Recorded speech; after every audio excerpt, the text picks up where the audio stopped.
వరంగల్ జిల్లాలో ఫిట్నెస్ లేని స్కూల్ బస్సులు రోడ్డు మీదకు వస్తే ఉపేక్షించేది లేదని Hanumakonda deputy transport commissioner Purushottam అన్నారు.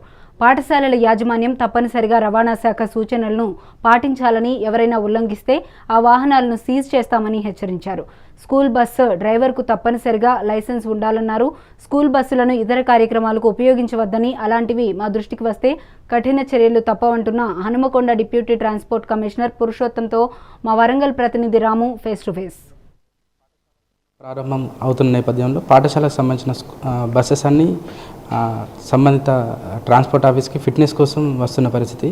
అసలు ఈ ఫిట్నెస్లో ఎలాంటి ప్రమాణాలు పాటించాలి, ఎలాంటి నియమాలు పాఠశాల నిర్వాహకులకు వాళ్ళు చెప్తారో తెలుసుకునే ప్రయత్నం చేద్దాం. ప్రస్తుతం మనతో పాటు డిప్యూటీ ట్రాన్స్పోర్ట్ కమిషనర్ పురుషోత్తం గారని వారితో మాట్లాడించే ప్రయత్నం చేద్దాం. సార్ నమస్తే అండి. నమస్తే. మరో 2 వారాల్లో ప్రైవేట్ స్కూల్స్ స్టార్ట్ అవుతున్నాయి. ఈ నేపథ్యంలో స్కూల్ బస్సుల ఫిట్నెస్ కూడా ప్రారంభమైనట్టు తెలుస్తుంది.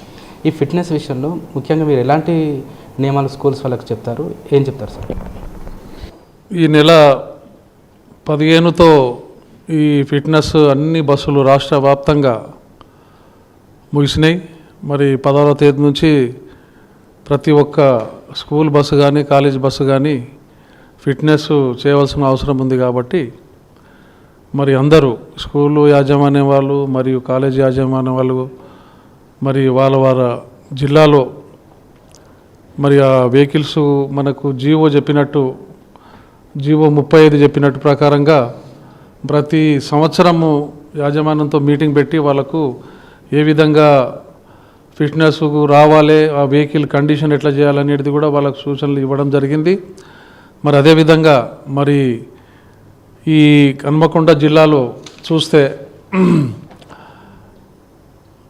నిన్నటి వరకు అంటే 28/5/2025 వరకు మొత్తం బస్సులు 944 రిజిస్టర్డ్ అయి ఉన్నాయి. అవి కాలేజ్ బస్సులు కానీ స్కూల్ బస్సులు కానీ. మరి అందులో 307 మాత్రమే రిజిస్ట్రేషన్ అయినాయి. అంటే 15 నుంచి 28 వరకు అంటే దాదాపుగా మనకు 15 ప్లస్ 13 రోజులు. ప్రధానంగా మీరు స్కూల్ బస్సులకు సంబంధించి ఫిట్నెస్ ఏ విధంగా నిర్ధారిస్తారు? ఫిట్నెస్ అంటే మా తనిఖీ అధికారులు ఉంటారు. మరి దానికి ఈ యొక్క జియో 35 మనకు దీనికి వర్తిస్తుంది. మరి ఇది 2011లో ఇష్యూ అయింది. దీనికి ప్రతి స్కూల్ వాళ్ళు అతని పేరు, మరి టెలిఫోన్ నంబరు, మొబైల్ నంబరు ఆ యొక్క వెహికల్కు డిస్ప్లే చేయవలసిన అవసరం ఉంది. ఆ డ్రైవర్ అపాయింట్మెంట్ చేసేటప్పుడు ఎడ్యుకేషన్ స్కూల్ బస్సు 60 ఏళ్ళు దాటకూడదు. మరి స్కూల్ మేనేజ్మెంట్ వాళ్ళు వాళ్ళ హెల్త్, ప్రతి డ్రైవర్ కూడా హెల్త్ కండిషన్ చెక్ చేయవలసిన అవసరం ఉంది. బీపీ కానీ, షుగర్ కానీ, ఐ సైట్ కానీ ఇవన్నీ చెక్ అవ్వాల్సిన అవసరం ఉంది. వాళ్ళ లైసెన్స్ కూడా వెరిఫై చేయాలి. అదేవిధంగా ఆ యొక్క ప్రిన్సిపల్ కానీ వాళ్ళు పేరెంట్స్ తోటి ఎవ్రీ మంత్ వాళ్ళకు మీటింగ్ పెట్టేసేసి మరి వాళ్ళతో ఏదన్నా ఇబ్బంది ఉందా డ్రైవర్తో కానీ బస్సు కండిషన్స్ కూడా వాళ్ళు గమనించవలసిన అవసరం ఉన్నది.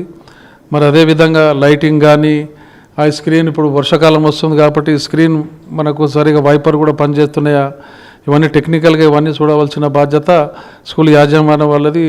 ఎవరైతే ఇప్పుడు ఫైర్ ఎక్స్టింగ్విషర్ ఇప్పుడు చాలా ప్రమాదాలు జరుగుతూనే ఉన్నాయి. ఇప్పుడు చాలా వెహికల్స్ కూడా ప్రమాదాలకు గురై మరి అగ్ని ప్రమాదంలో చనిపోతున్నారు. మరి పిల్లలు కూడా సురక్షితంగా పోవాలంటే ఫైర్ ఎక్స్టింగ్విషర్ అనేది కూడా చాలా ఇంపార్టెంట్. ఇప్పుడు మనం ఏ ప్రమాదం ఎప్పుడు అనేది మనకు చెప్పి రాదు కనుక పేరెంట్స్ కూడా ఆ యొక్క బస్సు కూడా తనిఖీ చేసి అందులో ఏమేమి ఉన్నాయి, first aid box, fire extinguisher ఉన్నాయా లేదనేది కూడా వాళ్ళు కూడా బాధ్యత చూడవలసిన అవసరం ఉన్నది. ప్రతి నిత్యం వాళ్ళ విద్యార్థులు ఆ పేరెంట్స్ ప్రతి స్కూల్ బస్సులు తీసుకొచ్చి వాళ్ళు వదిలేసిపోతుంటారు. మరి ఎంతవరకు సేఫ్టీ అనేది కూడా వాళ్ళది కూడా బాధ్యత. మరి అదేవిధంగా డ్రైవర్ది కూడా దీని యొక్క పూర్తి బాధ్యత ఉంటుంది.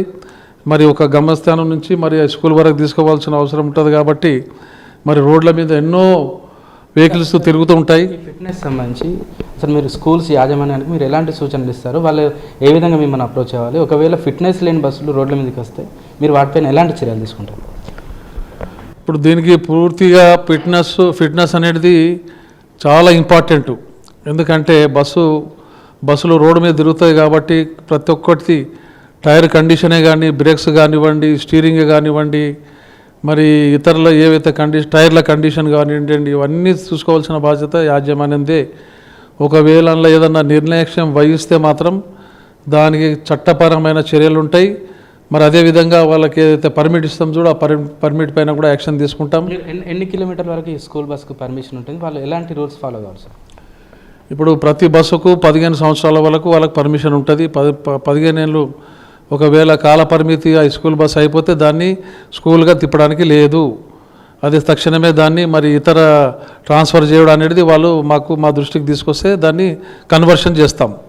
ఒకవేళ కండిషన్ బాగాలేకపోతే స్క్రాప్ కూడా వాళ్ళు అప్లై చేసుకుంటే స్క్రాప్ కూడా చేసి దాని రిజిస్ట్రేషన్ కూడా క్యాన్సిల్ చేస్తాం. ఒక రకంగా మీరు ఖచ్చితంగా ఫిట్నెస్ లేని బస్సులు ఫిట్నెస్ అయిన తర్వాతనే స్కూల్ పిల్లల్ని ట్రాన్స్పోర్ట్ చేయాల్సిన అవసరం ఉంది.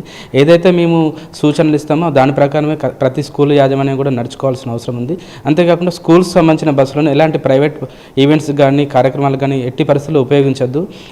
అంతేకాకుండా ఖచ్చితంగా కూడా స్కూల్ బస్సులు ఎల్లో పెయింట్ ఖచ్చితంగా వాడాలి. అలా కాకుండా ఇల్లీగల్గా ఎవరైనా స్కూల్ పిల్లలను స్కూళ్ళకు తరలిస్తే మాత్రం వాటిపైన కఠినమైన చర్యలు తీసుకుంటాం. ఎట్టి పరిస్థితుల్లో కూడా మేము ఉపేక్షించే పరిస్థితి లేదు. త్వరలో కూడా ఈ స్కూల్ బస్సుల ఫిట్నెస్ సంబంధించి పూర్తి స్థాయిలో ఫ్లయింగ్ స్క్వాడ్స్ ద్వారా మేము పూర్తి స్థాయిలో డ్రైవ్ చేసే ప్రయత్నం చేస్తున్నామని చెప్పేసి కూడా డిప్యూటీ ట్రాన్స్పోర్ట్ కమిషనర్ పురుషోత్తం గారు చెప్తున్న పరిస్థితి. కెమెరా పర్సన్ భిక్షపత్తో రాము మెగనాంటి వరంగల్.